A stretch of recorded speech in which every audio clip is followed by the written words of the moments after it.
Hi, this is Brian Wilmers, and I'm recording a lecture about nursing care of patients with hematological disorders from medical surgical nursing for the University of Sioux Falls. Some of our learning objectives will be identifying some of the common diseases related to blood cell type, compare and contrast diseases, giving blood cell type, prepare a nursing care plan, and then discuss and understand various hematological problems. So as we look at RBCs, anemia is probably one of the more common ones. And so this can result from, destruction, which is like sickle cell disease, in which your RBCs turn into a half or a crescent moon type of shape and they clump together and cause complications. Or it could be more of a G6PD or another type of anemia where you get immune and it breaks down. It can also be a result of decreased red blood cell count production, and so this could be iron deficiency anemia, vitamin B, folic acid, or aplastic anemia. And the last type of anemia that could cause would be from blood loss, so frequent, GI bleeds or epistaxis or something along those lines, or trauma even.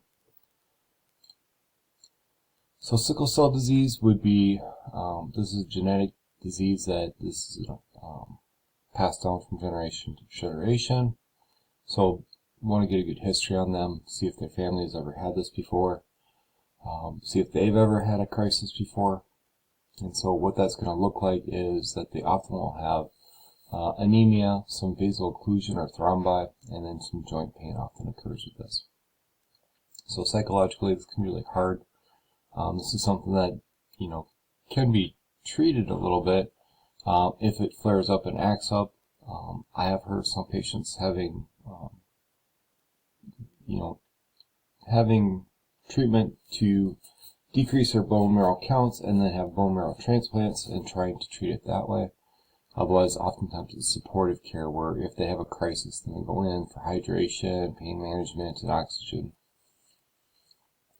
So on lab findings, what we'll find out is, as we look at the blood itself, we will see that it's sickled, and so they'll call that hemoglobin S. We'll look at H&H, we'll look at reticulocyte counts, which is looking at younger cells or looking at the progression of those cells and how many are young versus how many are mature. And then we'll look at bilirubin to see if there's any cell breakdown. Imaging, not often used, but you can look for complications such as poor circulation, or if they've got infarcts and thrombi to different areas. Intervention, pain management is key with this one. Often we'll give opioids. Number one, it's good for pain management. Number two, it's good for dilatation of the vasculature, especially like morphine. So then we'll also give oxygen to try and provide oxygen to the cells that are still carrying oxygen. We'll do hydration with lots of fluids, and then some people will use complementary therapies. Big thing is trying to prevent crisis with this one and working so they don't have the thrombo-occlusions. With that, we can check infection markers because infection, stress, other things like that can lead, dehydration can lead into these sickle cell crises and cause complications that way. So, trying to prevent infection, of course, some of these good things, prophylactic antibiotics before procedures, if necessary, which is not usually given, but can be. Good old-fashioned hand washing, PPE, looking for signs and symptoms of infection, and then, of course, administer oxygen if needed. The biggest thing is just trying to prevent hypoxia.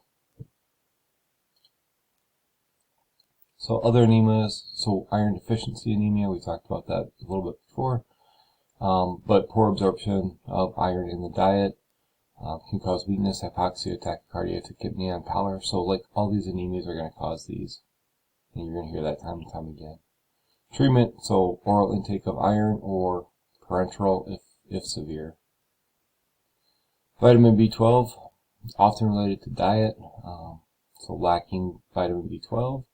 Or they're having a hard time absorbing it. So chronic bowel resection, diarrhea, diverticula, some of these GI issues here where they can't uptake the vitamin B12. So kind of the same stuff. So weakness, hypoxia, and stuff like that, of course. One big pathognomonic thing for this is glossitis. So the tongue gets red and swollen. And you might, if you ever see a beefy red tongue, I want you to, associate glossitis with vitamin B12. Treatment, of course, increasing vitamin B12 or supplementing it as required. Folic acid, so once again, diet or not being able to uptake it with malabsorption issues. With this, kind of the same stuff, tachycardia, tachypnea, pallor, fatigue, weakness, and so folic acid replacement and increasing of the diet as a treatment. Aplastic anemia, so failure of the bone marrow to produce RBCs. This can be caused from a lot of different things, including long-term drugs or antibiotics. This could be chemotherapy related, radiation related, related to cancer cells, etc., etc. But basically your bone marrow just stops producing. So they're going to get fatigued, shortness of breath, tachycardia, tachypnea, headaches. If it's aplastic anemia, then all lines of cells are down, so you're also going to get decreased WBCs and decreased platelets, and so you'll get frequent infections and prolonged bleeding. Treatment, of course, trying to figure out the cause of why they're not producing it and reduce that, or reverse that, as well as transfusions if severe. Splenectomy can be one thing where if your spleen is being overactive, maybe it is destroying those cells, and so sometimes we have to remove the spleen. So it just kind of depends on why this is happening, what's going on. Other things, polycythemia vera. So this is an overproduction of RBCs, and so this thickens that blood up quite a bit. So things we want to do is thin it out by treating it with hydration, maybe even apheresis. So washing that blood, so to speak. I've even heard of some people just going in for lab draws or donating their blood to the blood bank, just to thin it out a little bit. But with the overproduction of RBCs, causes hypertension, hypoxia, shortness of breath, and complications that way. Hemochromatosis, so inabsorption of iron, so it's going to look a lot like iron deficiency, but this is more of a genetic cause. And so what we're having is too much iron with that one, and so once again, we could do, removal of blood over a period of time. Myelodysplastic syndrome, so this is more precancerous is what they'll call it, but it's abnormal cells within the bone marrow, causes anemia, thrombocytopenia, and neutropenia because it's immature cells or improperly made cells. So what we can do is, drug therapy to try and correct this, knock down the bone marrow, maybe try and do a transplant, or, erythropoietin or something like that to try and help out.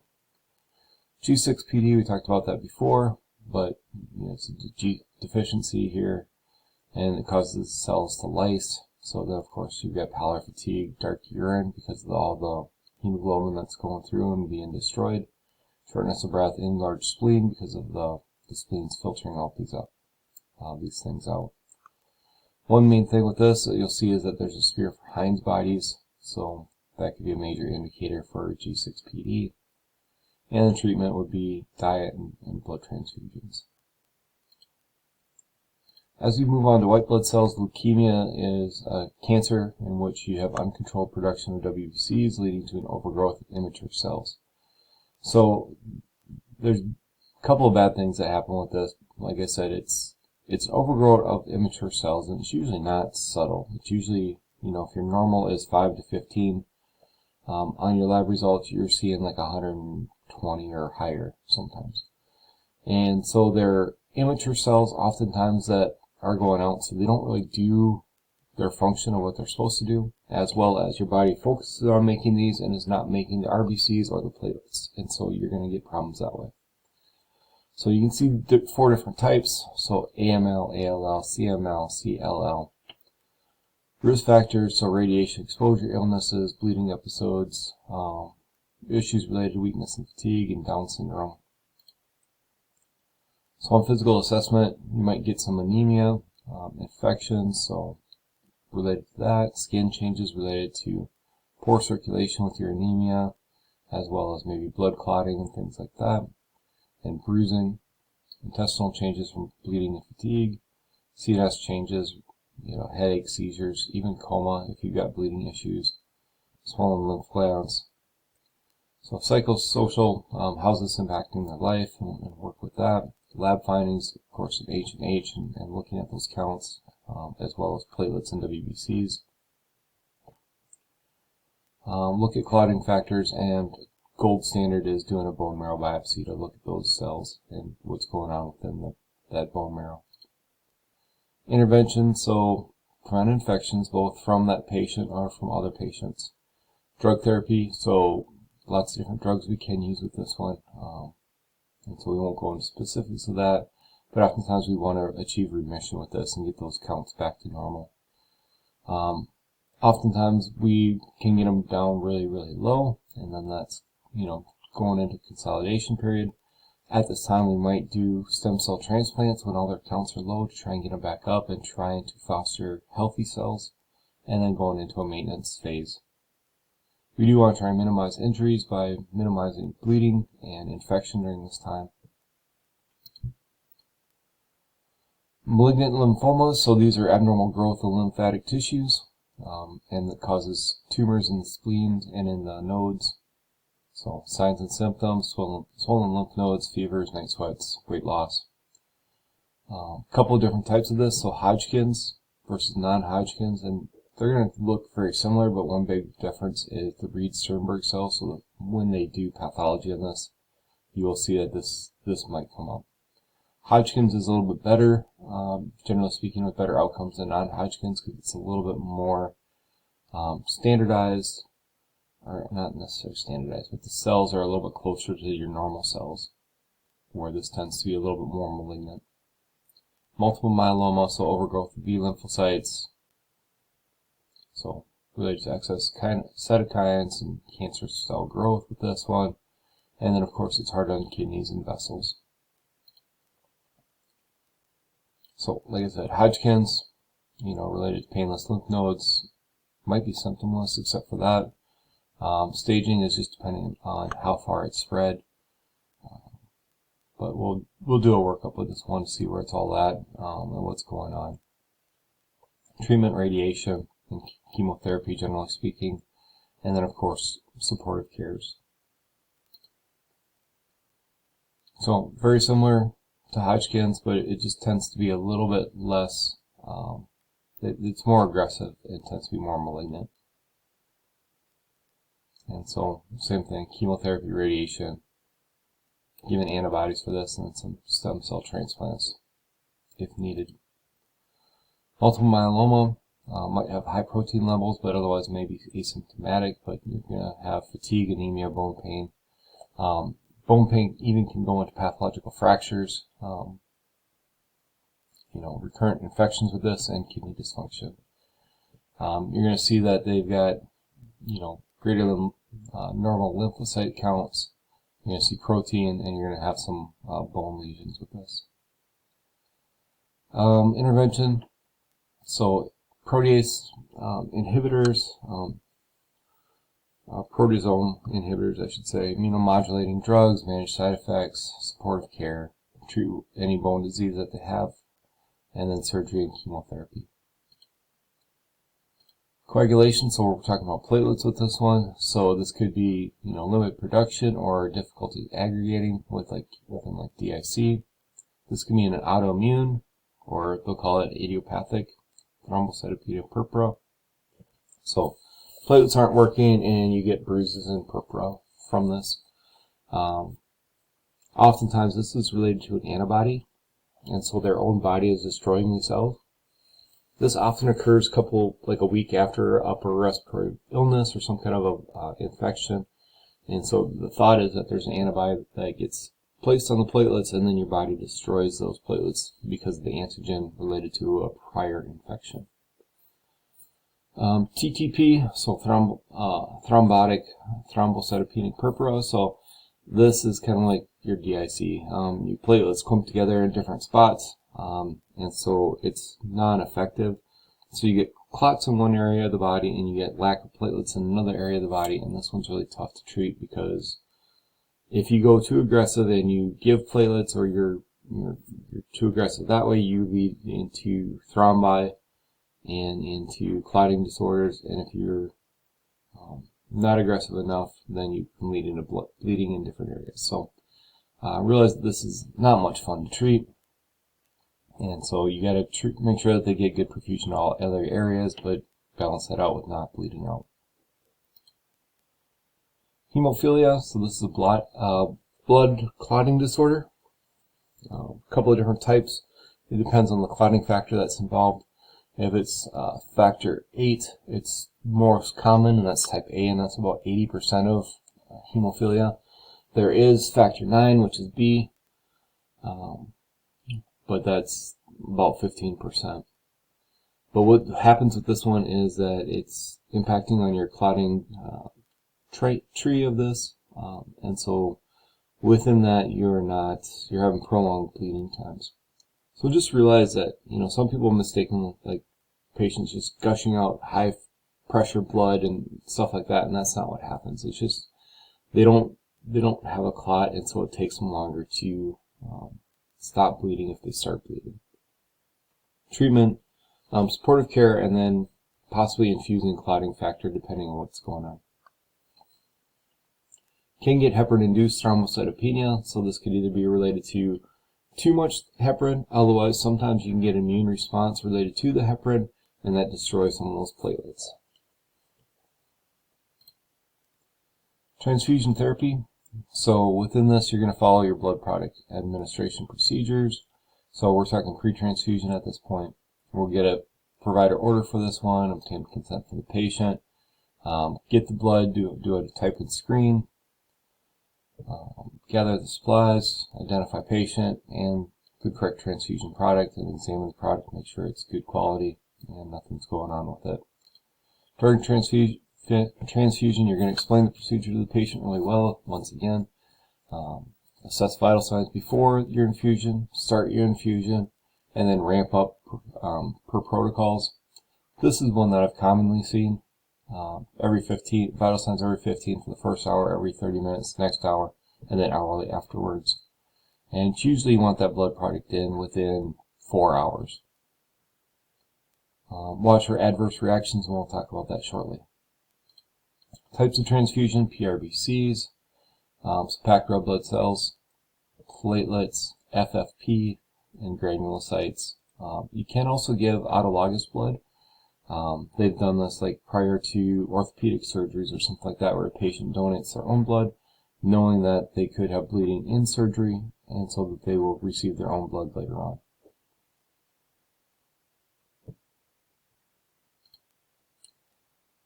Lots of different types of transfusion reactions. You can have acute hemolytic, where it's breaking down, febrile, so you get fever with this one. Allergic reaction, anaphylactic reaction, circulatory overload, or graft versus host. So all these are different types, but realize that your patient wants none of these. So what do we do with that one? Oftentimes we try to prevent it using leukoreduced RBCs or irradiated blood products. Sometimes we can pre-medicate against like the allergic transfusion reactions or the febrile transfusion reactions using Tylenol and Benadryl, especially if we know that they've had multiple blood products in the past or have had a reaction to it like that in the past. So treatment, stop the blood product initially, and then maybe even disconnect from the patient depending on what type of reaction it is. Call the provider, get orders. If it's something minor like a febrile type of reaction, you might just slow it down, give Tylenol and Benadryl, and make sure that they're well hydrated. Anaphylactic, of course, is going to be more serious, and then we're talking about epi, steroids, vasopressin, oxygen, maybe even ventilator support, depending on how sick they get. And, with any of these, you might be drawing labs looking for, seeing if there's infection, seeing if there is graft versus host disease, et cetera, et cetera.